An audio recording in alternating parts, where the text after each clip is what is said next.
Good morning, everybody. Happy Monday. We have an amazing show for everybody today. What do we have, Krystal? Indeed, we do. We've got Pedro Gonzalez on. He's going to be talking about the Trump legacy. We've got Zed Jelani on talking about Democrats and how they're struggling, especially with Latino men. But we wanted to start with the big news over the weekend, which is that they finally got their big relief bill through reconciliation. Yeah, that's right. So we got to break down everything that was in this bill. There are a lot of fun things happening on the floor of the U.S. Senate. Won't bore you with all the details. Let's put our friend Jeff Stein's tweet up there on the screen. It finally passed. That's what you actually need to know. What are the top line things? $1,400 checks per adult and per kid, with those stipulations on income that we mentioned on our last show. Unemployment at $300 through September 6th. This was part of a long-standing negotiation. It was supposed to be $400. Then they bumped it down to $300 because they wanted to extend it through the August recess. Not because they actually care, but because they wanted to stay home for that period. So just remember that $350 billion for cities, states, and tribes.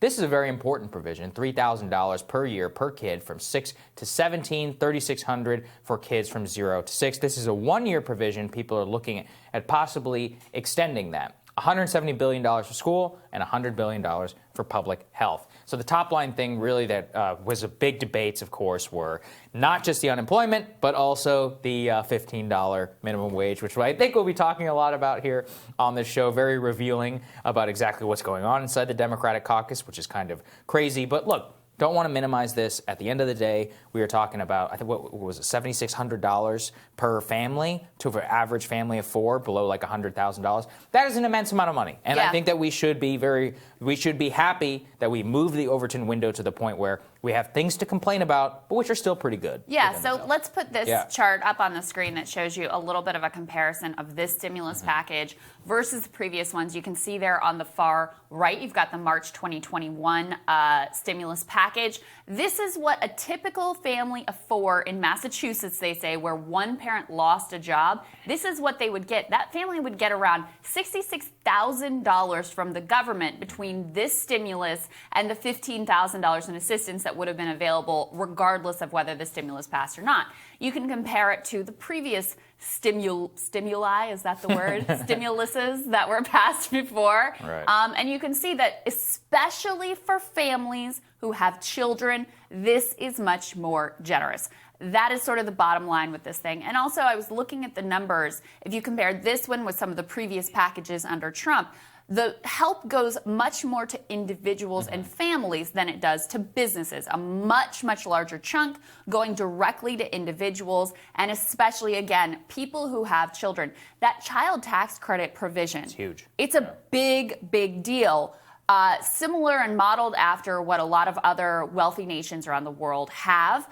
It's an idea that does have some conservative support. You covered here how Mitt Romney had his own version of a similar plan. It does have some support from right-leaning think tanks as well because, look, it's a generous benefit for families, but it also helps support. Look, if you're worried about the fertility rate dropping, it encourages that. If you're worried about parents being able to stay at home with their kids and have more time with their kids, it helps with that. And also just from the research that we know, there is no more effective dollar than you can possibly spend than when kids are young. And this provision is even more generous for when kids are under the age of 6. So it's a really important piece. So those are sort of, in my view, those are the good things, right? And I want to be clear, like there are a lot of good things. The estimates are that child tax credit provision will cut childhood poverty by half. Yeah. That's a huge, huge deal. On the other hand, yes. You have none of these provisions lasting for more than a year. So if you're interested in actually sort of resetting and fundamentally changing some of the structures that have led to this massive inequality that we've all been suffering through, this is not going to get that done. The idea is, maybe we'll be able to extend this child tax credit and make it permanent. Maybe they will be, maybe they won't be. Hard to see exactly how they get that done, but that's sort of the plan, so we'll see about that. And then as you pointed out, look, the big piece of legislation that was promised to progressives, promised to working class people was a $15 minimum wage, and Biden explicitly abandoned this thing weeks ago. Yes. Didn't even bother to try. We can put up there, the way that this went down is, we cover this, but just to review it again, Senate parliamentarian rules against including the $15 minimum wage in this package. So Kamala Harris and the rest of the Democratic establishment basically decided they're going to go along with what this unelected advisory opinion says about the minimum wage. So Bernie Sanders said, okay, well, I'm going to offer it as an amendment to at least get people on the record. Right. So these are the Democratic senators. By the way, every single Republican senator voted against this, even the ones that pretend to be for, a different type of politics. These are the 8 Democratic senators who voted against the provision as well. I'm going to be talking a lot about Kyrsten Sinema in my radar. She went above and beyond to be like the worst person possible in all of this. But really noteworthy here, too, Saagar, is the fact that both senators from Delaware I was shocked by that. voted against this provision. Right. Now, why is that significant? Obviously, Joe Biden is from Delaware. He's close with both of those senators, especially Chris Coons, who is considered to be his voice in the Senate. So the fact that Coons voted against $15 minimum wage is extraordinarily telling. And look, they're going to say, oh, we still support it. We're still going to get it through. It's nonsense. If you're not going to fight for it, you don't support it. And that's the bottom line. I was actually pretty shocked by both the Jeanne Shaheen New Hampshire votes and the Delaware ones in particular. Yeah. New Hampshire is not a rich state. I mean, it's almost just like the Joe Manchin situation. We're like, man, like if you're talking about a state that needs a $15 minimum wage, it's almost certainly these areas. And Jeanne Shaheen actually was asked in a hallway interview, they're like, well, wait, what do you support? She's like, I do support a $15 minimum wage, but not this way. And everyone's like, okay, gotcha. Got a weird way of showing it. Yeah, no, the Delaware one, and remember this, look, according to Jen Psaki, the White House press secretary, quote, the president lives in Delaware. He does not consider Washington to be his home. Probably a good thing. I don't begrudge him for that. But he's the president. He's the leader of the Democratic Party. And in a microcosm, he's the leader of the Delaware Democratic Party in particular. And the fact that his proxy votes, maybe we shouldn't read too much into it, but there is obviously something going on there. And it is really interesting. The other thing I want to say on the votes is that on the other side of the Biden child tax credit, on the Republican side, it was fascinating to see this. The Rubio-Lee child tax credit, which I talked about here, kind of the counter proposal to the Romney one, which has some work requirements, that actually had all 49 Republicans who voted for it, which I was shocked because this is something where you were talking about when they came out in this in 2015, people thought they were idiots. They were made fun of. Back in 2017, people went after Rubio for trying to include the child tax credit. So I want to say that there. And I'd be like, look, I'm not saying this is perfect or whatever, but on an Overton window shift, you can't take that back. People can say, hey, you voted for it. What's going on?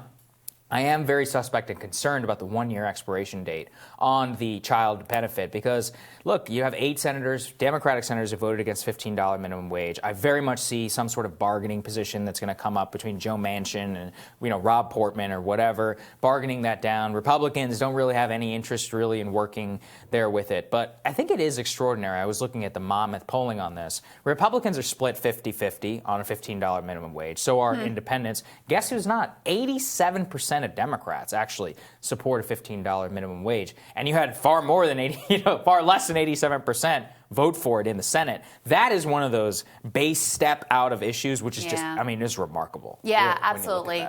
Look, I think the way to think about this package as it stands today is as a really nice Band-Aid. Yeah, it is. It's a really nice Band-Aid. It's going to make life easier for a lot of people right away. Like I said, cutting childhood poverty in half is an incredible thing. They had a chance, though, to use this process to do something even bigger, especially since they were never going to get Republican votes. So who cares what the Republicans think? Just actually do the policy that's going to make a big change in people's lives and make it so that it doesn't expire in September, expire in a few months, expire at the end of the year. They didn't go that extra step of doing this piece. But I do want to say, look, you compare this to the Obama stimulus package. It's miles better. It's way better. It's not even comparable. I mean, the Obama stimulus package, they tried so hard to make it conservative friendly. A lot of it was tax cuts. People didn't feel it in their pockets. It was not visible. It didn't go directly to individuals. There was this idea of just sending checks out to everybody was prepreposterous at the time. They shot it down, actually. And so I think not only the fact that Biden, who, this guy is he's not a leftist, he's not on the left at all, that he has actually moved further than Obama in terms of stimulus. I think it's a sign of the times of how the pandemic has changed politics. And then even more revealing in a sense is that Republicans, they're pretty quiet about this thing. That's another thing. This stimulus bill is popular among everybody, including Republicans. It has way more than majority support among Republicans. And so they all voted against it, yes, but they basically like kept their mouths shut and prefer to talk about Dr. Seuss or Potato Head or whatever. Yeah, well, no, and they're probably right to do that, right? In terms of the politics on it. There's 60% of Republicans surveyed support this bill. And so this is why, and this is, Joe Biden is largely fulfilling the prediction that both of us set out in December. We're like, look, if he puts vaccines in people's arms in record amount of time and gives people checks, he will be dramatically popular. He has a 60% approval rating whenever it comes to the pandemic handling already. He's already 2 months. I mean, there's obviously gamesmanship when they're like, yeah, everyone will get one by like September, and then they deliver by May, and everyone's like, oh, great, I got it early. Well, it's like, well, it was probably going to come anyway. But look, that's politics. He gets the credit for it if he gets to ramp up the production. And now with the checks hitting people's bank account, I really think we are in for like historic levels of consumer spending after the pandemic is generally over post-May, and we are going to see like an absolute rip-roaring economy. But that doesn't mean that we should forget, I was actually just talking about this the other day, with the bottom 30 million who have just been decimated by this. Because that's really what we have, is we have like about 200 million people who are doing moderate to okay. Mentally, obviously not things that are great, but economically, fine. Yeah. And then you have the bottom half of the bottom third of the country who really just got pummeled by this thing, just absolutely destroyed. Absolutely. Yeah. And that is one thing that I do like about the structure of this relief bill. The analysis about who this is going to benefit, it goes to the right place. It does. Rich people don't get anything out of it. Which Nothing. is good. Which is great. I mean, literally $0 of benefit are going to the wealthy. And as you go down the income scale, the benefit gets larger and larger. And like, that should be obvious. That should be the way, especially in this pandemic and how hard hit the bottom quarter of the population has been. Especially it should be targeted at them. And this does fulfill at least that structure. So look, I mean, we're always upfront with you about the shortcomings. Yeah. The fact that he went back on promises about those checks, the fact that, again, they went in and means tested more. I still messed around with unemployment insurance, that it all expires. It's all gone after a year. But there are things to like in this bill. And like I said, it's a very nice Band-Aid. It's going to help a lot of people get through what has been a really brutal time. Yeah, I think that's right. We're going to tell you what's on our radar. So that's next.